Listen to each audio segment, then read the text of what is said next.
जे बंधू भगिनी परमपूज्य आईंच्या आज्ञेनुसार सामुदायिक उपासनेला मंदिरात जात नसतील, त्यांनी दरबारात जाण्याचे कष्ट घ्यायला सुरुवात करा.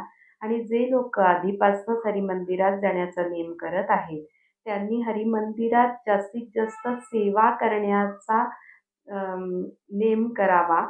आपण देवासाठी काहीतरी त्याग केल्याशिवाय आपल्याला घर बसल्या आरामात फळ मिळू शकणार नाही.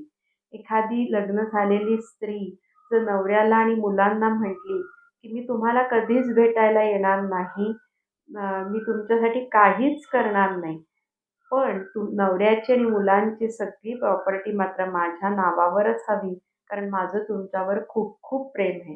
हे म्हणणं जसं स्वार्थीपणाचं ठरेल, तसंच हरिमंदिरात उपासनेला दरबारात न जाणं आणि सेवा न करणं आणि आरामात घर बसल्या फळाची अपेक्षा करणं हे स्वार्थीपणाचं ठरेल.